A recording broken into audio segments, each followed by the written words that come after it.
18 batch থেকেই মূলত এই উড়াল শুরু হয়। চৈত্র সংক্রান্তিতে যে ঘুড়ি উৎসব আমরা জানি যে বাংলাদেশে একটা খুব বড় একটা সংস্কৃতির অংশ, শুধু গ্রাম বাংলার অংশ না, এটা বাঙালিদের অংশ। সেই বাঙালিদের অংশ থেকেই আসলে আমরা চিন্তা করেছি যে বাঙালির এই অংশটাকে যাতে হারিয়ে না যায়, এই সংস্কৃতি যাতে হারিয়ে না যায়, এটাকে আমরা কোনো না কোনোভাবে টিকিয়ে রাখতে পারি।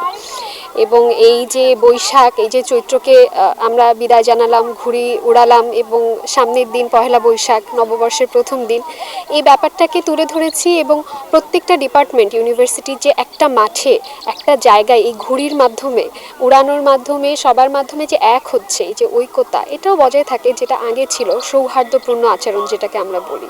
আমরা ছোটবেলায় ঘুড়ি উড়িয়েছি আমাদের বন্ধু বান্ধবদের সাথে, সেই স্মৃতিটা আবার ভার্সিটি লাইফে রিক্রিয়েট করার জন্য, বা আমাদের তো এটাই ফ্যামিলি, এটাই এখন আমাদের ফ্যামিলি।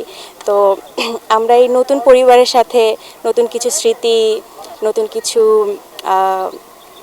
ভালো মুহূর্ত ক্রিয়েট করার জন্য আমরা একসাথে হই, বিভিন্ন ডিপার্টমেন্টের স্টুডেন্টরা আসে।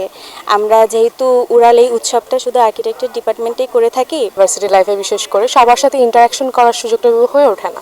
কিন্তু এই যে আপনার উড়ালের আয়োজন করা হয়েছে, চৈত্র সংক্রান্তি, আবার সামনে পহেলা বৈশাখ, সব কিছু মিলিয়ে খুবই ভালো লাগছে। বন্ধু বান্ধবীরা আয়োজন করেছে, ঘুড়ি উড়াবো। ছোটোবেলাতেও এরকম করা হতো, কিন্তু বড় হওয়ার পর থেকে আসলে করা হয় নাই কখনো, কারণ ব্যস্ততা থাকে স্বাভাবিকভাবেই, আর ওইভাবে হয়নি অনুষ্ঠান করা। কিন্তু আমাদের ভার্সিটিতে যে উড়াল যে প্রোগ্রামটা করছে আর্কিটেকচার ডিপার্টমেন্ট থেকে, তো আমার কাছে খুবই ভালো লাগছে। আর আমাদের ভার্সিটিতে রিসেন্টলি খুবই কম প্রোগ্রাম হয়েছে, সেই হিসেবে এইটা একদিকে যেরকম আনন্দ লাগছে, সে মনে হচ্ছে ছোটোবেলায় ফেরত গেছি, যে এখনও ঘুড়ি উড়াবো, ঘুড়ি নিয়ে এখন দাঁড়িয়ে থাকবো, আমাদের ফ্রেন্ড সার্কেল আসবে, সবার সাথে একটা ইন্টারাকশন হবে, এবং সব কিছু মিলিয়ে খুবই ভালো লাগছে।